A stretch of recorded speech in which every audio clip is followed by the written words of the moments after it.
Salut, on se reprend et on se retrouve au même endroit que le vlog la semaine dernière s'est terminé. Tout simplement parce que j'ai tourné la fin de vidéo il y a exactement 1 minute. Voilà. Et écoutez, donc ce week-end je me suis reposée comme je le disais, parce que j'en avais besoin. Et ça m'a fait le plus grand bien, puisque aujourd'hui j'ai écrit, non pas 3000 mots comme j'avais prévu, mais 4958 mots. Je sais que les amoureux de la statistique se diront « Cécile, pourquoi ne pas pousser jusqu'à 5000 ?» Parce que simplement je viens de finir une scène que j'ai adoré écrire, et que je veux finir sur ça, et que j'ai pas envie de rajouter quoi que ce soit. Et ce qui fait que du coup, je ne suis pas du tout en retard du coup par rapport à mon planning, je suis même un peu en avance, puisque aujourd'hui le 21 juillet, je suis à 22 049 mots, je devrais en être à 21 429, donc j'ai de l'avance. Et c'est super cool, parce que vraiment, j'en ai un petit peu besoin de cette avance. Vu que demain, bah en fait, je ne vais pas écrire. Demain, ça fait partie de ces journées un peu off, puisque demain, je vais voir ma cousine. J'ai une cousine qui habite dans le coin et que j'adore.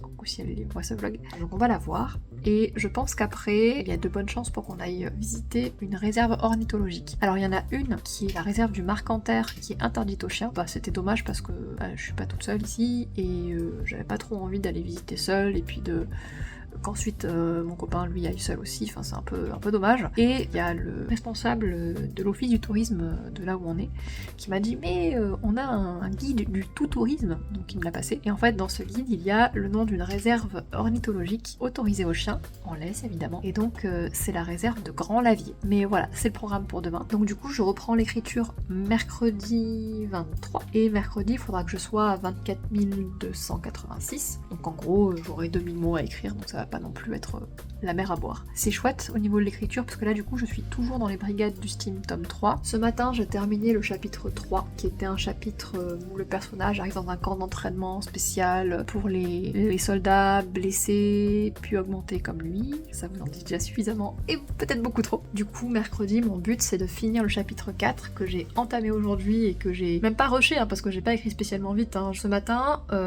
donc on s'est levé, on a sorti le chien, pris le petit déj, tout ça. J'ai écrit 1700 mots je crois déjà, puis après j'ai pris ma pause déj, on a ressorti le chien. Là j'ai passé genre 1 heure à discuter avec une personne qui est un de nos voisins, c'était super cool comme discussion, enfin on discute de tout de rien, c'était très agréable. J'adore rencontrer de nouvelles personnes et puis voir que ça clique de suite, c'est assez agréable. Et ensuite en fait je suis rentrée, j'ai écrit à nouveau. Petit chien a redemandé à sortir, donc on est ressorti, on a refait une balade, ce qui fait 18 degrés aujourd'hui avec des nuages et c'est le temps idéal, donc on est allé à nouveau dans la dune et tout pour promener. Et en fait, ah oui, on a découvert aussi des argousses, donc ce sont les baies de l'argousier. On a pu goûter directement. Alors, spécial, hein. C'est acidulé et amer en même temps, c'est très très fort. Et j'avoue que je préfère le thé qu'on a acheté à la baie d'argousier que les argousses elles-mêmes qui sont trop fortes. Vraiment, ça explose en bouche, c'est incroyable. Si vous connaissez pas, bah tentez. Mais vérifiez avant que c'est la bonne plante, que c'est pas un truc pour vous empoisonner évidemment. Et après du coup on est re-rentré et tout, enfin on a goûté tout ça, et du coup sur le coup de 17h je m'y suis mise, et j'ai encore écrit. Et à chaque fois en fait j'ai écrit genre 1700, 1500 mots d'une traite. Chez moi c'est ce qui fonctionne le mieux, c'est-à-dire que je m'y mets le matin, je vais écrire pendant peut-être 1h30, après il faut que je fasse autre chose, où le corps bouge, où vraiment je pense pas à l'écriture, je fais autre chose, etc. Puis quand je m'y remets, en fait, j'ai à nouveau de l'énergie, du coup j'écris, puis je refais autre chose, et en fait je suis capable de faire des journées à 5000 mots comme ça, mais il faut que je puisse bouger. Or, les jours où j'ai beaucoup de réunions, ou bien où j'ai beaucoup de coaching, ou où il y a d'autres choses qui me tiennent au bureau, en fait, je peux pas faire ça. Donc du coup je suis moins productive en écriture. Mais par contre, les jours où je peux le faire...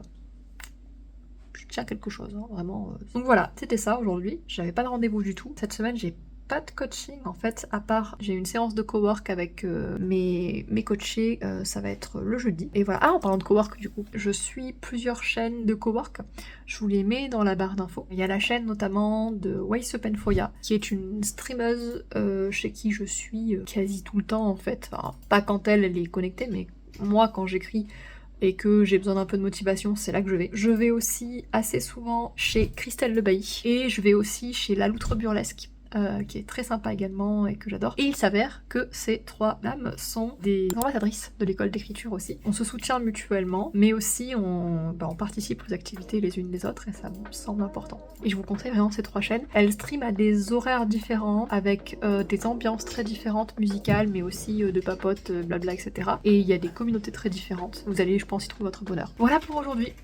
Sur ce, je vous laisse. Je vais retourner travailler un peu parce que il faut que j'ai des trucs trucs à lire pour mes coachés. T'as vu les oiseaux?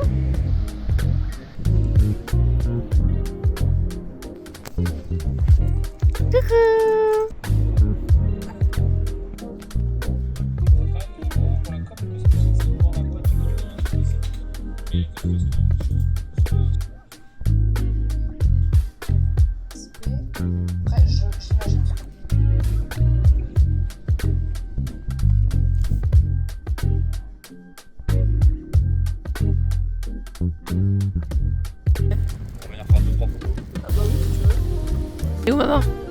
Elle a pas bougé.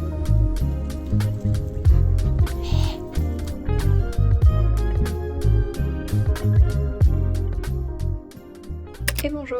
Nous sommes samedi et j'ai pas écrit hier, j'ai pas écrit aujourd'hui alors qu'il est 7h55 parce que hier je suis allée à 800. C'était super chouette. On a vu le Cap Blanc-Nez, le Cap Griné à marée basse, du coup c'était super chouette. Lulu a revu son super copain, moi j'ai revu ma pote, c'était cool. On a mangé une crêpe, tout ça. De la soupe de poisson aussi du nord qui a un goût très différent de la soupe de poisson du sud de la France. On utilise des poissons beaucoup plus iodés parce que ce sont des poissons d'eau de roche, donc du coup c'était moins salé, ça avait un goût très différent, c'est très agréable aussi. Et voilà, donc du coup j'ai pas écrit.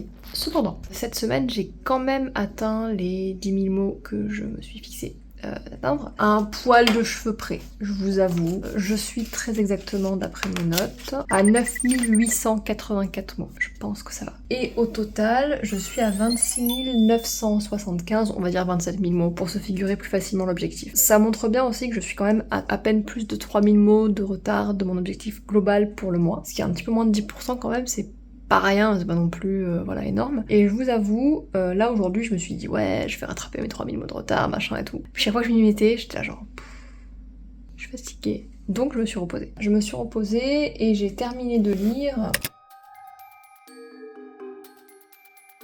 Évidemment c'est celui qui est tout en dessous mais je l'ai. J'ai terminé. Tout va bien. Calabriski de Augustina Basterica. Que dire? Je ne mangerai plus de viande.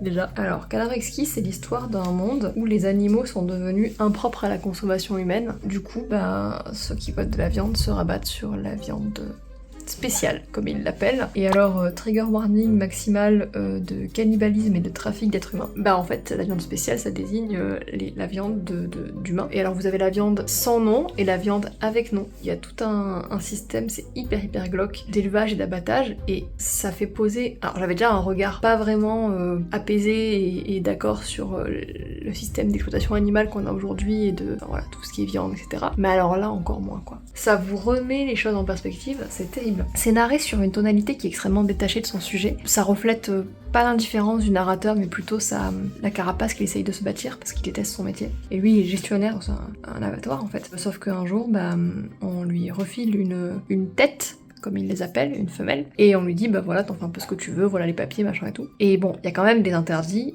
dont une loi qu'il a lui-même mise en place, qui est de ne pas traiter les têtes comme des êtres humains, et d'éviter de avoir des relations charnelles avec elles. Et bon, évidemment, lui c'est ce qu'il fait, hein. Et la femme elle a un bébé et tout ça, enfin, je vous en dis pas plus, vous verrez. Et voilà, et j'ai lu ça d'une traite quasiment en 2 jours, parce que...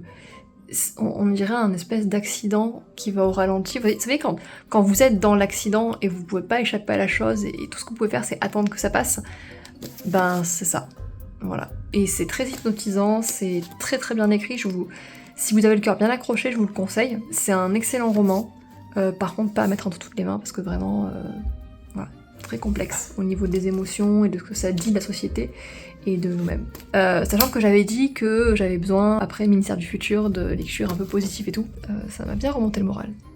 Bon choix de lecture. Et là du coup je me plonge dans la suite d'une saga que j'aime beaucoup qui est Iron Gold. Alors au début c'est pas Iron Gold, c'est Red Rising, la première saga. Et donc ça reprend 10 années après la fin de la première trilogie, avec le même personnage principal et d'autres personnages secondaires si j'ai bien compris. Bon j'aime beaucoup ce que fait Pierce Brosnan parce que ça raconte une guerre mais c'est définitivement pro-paix. C'est pour un monde plus équitable, c'est pour un monde partagé et ça fait du bien dans des récits où souvent quand on lit des récits d'imaginaire imaginaire ou quoi qui tourne autour de la guerre, souvent ça met un peu mal à l'aise parce que t'as l'impression que quelque part ils approuvent la guerre en fait. Typiquement, c'est une des choses qui m'a beaucoup partagé quand l'année dernière j'ai découvert Fourth Wing avec les dragons, tout ça. Parce que moi je lisais pour les dragons, machin et tout. Honnêtement, ça a le niveau d'une fanfiction un peu bas de gamme. Hein. Mais j'ai bien aimé quand même. Et j'étais à fond dedans. Mais à chaque fois qu'ils parlaient des guerres et tout, déjà je trouvais ça extrêmement maladroit, c'était pas bien amené, c'était jamais remis en question, c'était pas nuancé. En même temps, rien n'est nuancé là-dedans, ni les personnages, ni l'histoire d'amour, rien.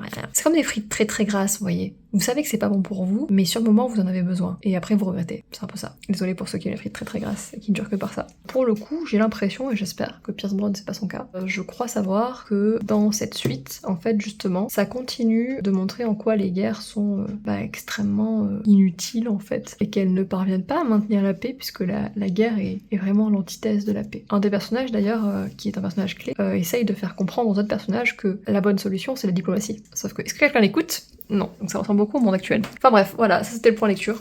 Donc côté écriture, ça continue. Cette semaine, du coup, jusqu'à mercredi inclus, j'ai travaillé sur les Brigades du Steam tome 3. J'ai fini mes chapitres. Jeudi, on a eu la réunion avec Etienne. Non sans peine, parce que j'ai eu des monstrueux problèmes d'internet, qui continuent d'ailleurs, ce qui m'a causé un gros problème, parce que j'ai dû annuler le cowork que j'avais avec mes coachés de la Fabrique des auteurs. Donc il aura lieu en août, hein. Que voulez-vous que je vous dise ? Pareil, la semaine prochaine, on est censé avoir une masterclass en groupe, et je pense pas pouvoir la faire à cause de ça. Jeudi, après-midi, j'ai repris sur la sorcière des 4 saisons. Mes personnages sont à bord d'un navire volant, je vais pas en dire plus. Il y a des histoires de thé. Le ton, même s'il reste résolument jeunesse, s'assombrit un tout petit peu quand même. Et côté Brigade du Steam, là en fait, Etienne est en train de rattraper l'avance que j'avais prise, donc il n'est pas en retard, c'est moi qui étais en avance. Une fois qu'il aura rattrapé mon avance, moi je dois tout relire, lui aussi. Et on va faire un relevé, alors j'ai marqué quoi, attendez, dans mes notes. Il faut qu'on mette bien la chronologie à plat pour vérifier qu'il n'y a pas d'incohérence, et il faut que... J'ai juste mis réfléchir. Merci Cécile pour ces notes de réunion absolument complètes. C'était réfléchir à quoi ? Ah oui, réfléchir au synopsis détaillé de la partie 2 qui s'annonce très très proche, puisque là on est en train de terminer la partie 1 sur normalement 4. On aimerait bien, dans l'idéal, parce que là il reste une semaine au mois de juillet à peu près, et on aimerait bien cet été avoir atteint au moins les 50% du récit. L'été, c'est là où on est le plus disponible tous les deux pour écrire, et c'est là où on est le plus régulier. Dans un monde idéal, peut-être pas le nôtre, on va voir, on aimerait bien avoir terminé ce tome pour la fin de l'année, mais c'est sans garantie, parce que je pense que la rentrée va nous rouler dessus. Et que c'est qu'au mois d'octobre qu'on va recommencer à lever un peu le nez, lui et moi. Etienne parce qu'il est prof. Donc tout de suite c'est plus compliqué. Et moi parce que même si je suis pas prof, il y a des périodes assez denses et la rentrée en fait partie. Du coup voilà, on avance, on a des objectifs, mais est-ce qu'ils seront tenables et tenus ? On verra, on se prend pas la tête, ça avance, c'est l'essentiel. Et dans tous les cas, on s'éclate et ça c'est bien. On rajoute des personnages, déniche des anecdotes sympas, vu que là je suis au niveau du front de mer qui a connu la course à la mer à la Première Guerre mondiale, enfin à peu près, hein, c'est très vastement, hein, je suis pas exactement à l'endroit où il y a eu ça. Je déniche des petites choses, des détails et tout, que je te partage à Etienne, je dis oh regarde on pourrait utiliser ça, etc. Et lui derrière il fait des recherches historiques plus approfondies. Donc voilà, on faut qu'il y en ait une équipe comme ça. Je crois que je vais arrêter là pour aujourd'hui, peut-être même je pense pour ce vlog, je vais l'arrêter ici. Et quoi qu'il en soit, je vous souhaite une bonne journée, un bon week-end, ce que vous voulez là où vous en êtes. Prenez soin de vous, prenez le temps. Les jours où vous n'arrivez pas à écrire, prenez une pause. Vous écrirez le lendemain, c'est très bien. Et voilà. Tchuss!